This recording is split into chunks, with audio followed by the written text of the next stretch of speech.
নমস্কার, সম্পার কিচেনে আপনাদের স্বাগত। আমি আজকে আরেকটা নতুন সবজি রান্না করব, যেটা আমাদের এখানে একটু কম পাওয়া যেত, এখন ভালোই পাওয়া যায়। নর্থ বেঙ্গলের দিকে এটা একটু বেশি চল আছে। স্কোয়াশ বলে এগুলোকে। আমি এর স্কোয়াশগুলো একটা রান্না করছি, খোসাটা ছাড়িয়ে আমি গ্রেট করে নিচ্ছি। বন্ধুরা, এই যে আমি মাঝখানটা অর্ধেক করেছি, এই যে ভেতরটা এইভাবে এরকম দেখতে। এবার খোসা ছাড়িয়ে গ্রেটার দিয়ে গ্রেট করে নিচ্ছি।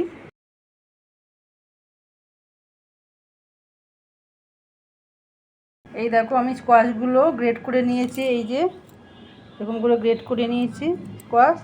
আর এই যে জিরে, তেজপাতা, শুকনো লঙ্কা নিয়েছি, সম্বাদ দেবো। ডুমো ডুমো করে আলু কেটে নিয়েছি, টমেটো কেটেছি, একটা মাঝারি সাইজের টমেটো, একটা কাঁচা লঙ্কা চিড়ে রেখেছি। আর এই যে আমি গ্রেভির জন্য মশলা, তোমাদের সুবিধা আমারও সুবিধার জন্য আমি একবারেই একটা প্লেটে নিয়ে নিয়েছি জিরের গুঁড়ো, ধনের গুঁড়ো, হলুদ, লাল লঙ্কার গুঁড়ো, সামান্য পরিমাণে চিনি আর লবণ আছে। আর একটা করব সেই পরিমাণে অল্প পরিমাণে চিংড়ি মাছ নিয়েছি। আর সাদা তেলে রান্নাটা করব। চলো শুরু করা যাক। গ্যাসটা জ্বালিয়ে নিয়েছি, আমি তেল দিয়ে দিলাম।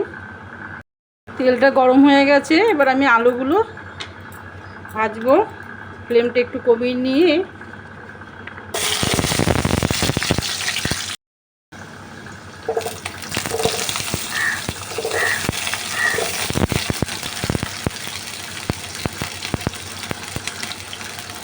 সামান্য লবণ,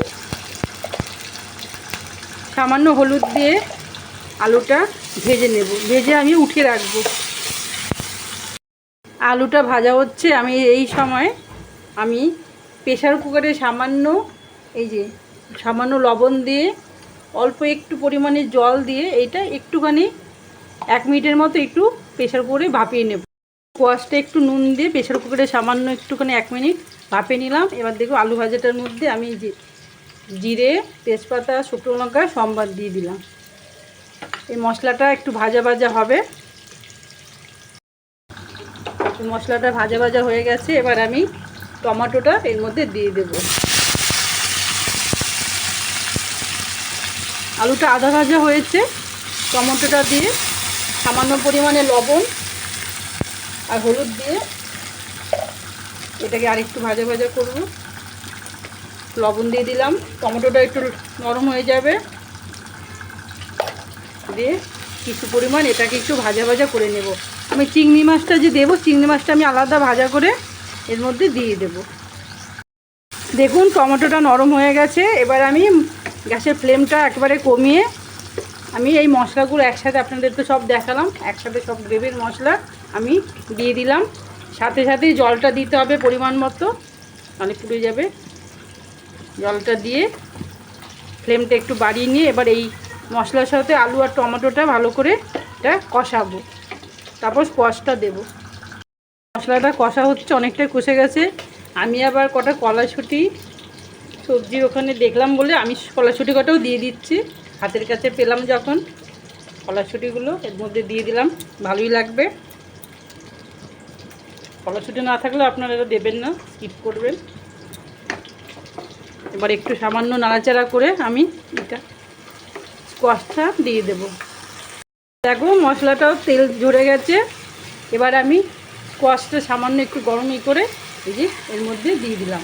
এবার এটা ভালো করে গ্যাসের ফ্লেমটা একটু কমিয়ে এটা ধীরে ধীরে এই মশলার সাথে এইটা ভালো করে কষাতে হবে। সব কিছু একবারে মিশিয়ে দিচ্ছি, দিয়ে এবার এটাকে বেশ ভালো করে শুকনো শুকনো করে মজাতে হবে।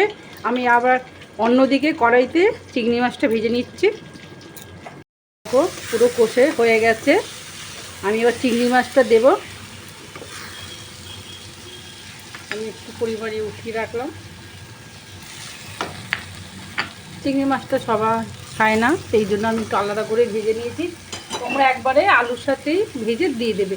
চিংড়ি মাছটা ভেজে আমি এবার এর সাথে দিয়ে দিলাম।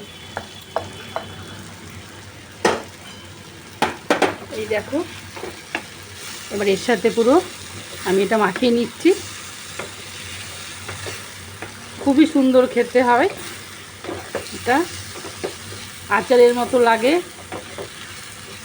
এটা হয়ে গেলে তোমরা গরম মশলা দিতে পারো, আমি আজকে ধনে পাতা দিয়ে দেবো, এই জন্য গরম মশলা দিচ্ছি না। দেখুন যে হয়ে গেলে চেরা লঙ্কাগুলো ওপর দিয়ে দিয়ে দেবো, দিয়ে নাড়াচাড়া করে আমার হয়ে গেছে স্কোয়াশের তরকারি। আমি ওপর দিয়ে ধনে পাতাগুলো দিয়ে দিলাম। ধনে পাতা দিলাম বলে আমি আর গরম মশলা দেব না। এই দেখো কমপ্লিট হয়ে গেছে আমার স্কোয়াশের দারুণ স্বাদের। তোমরাও বাড়িতে করবে আমার মতো, আমি স্বাদ করছি।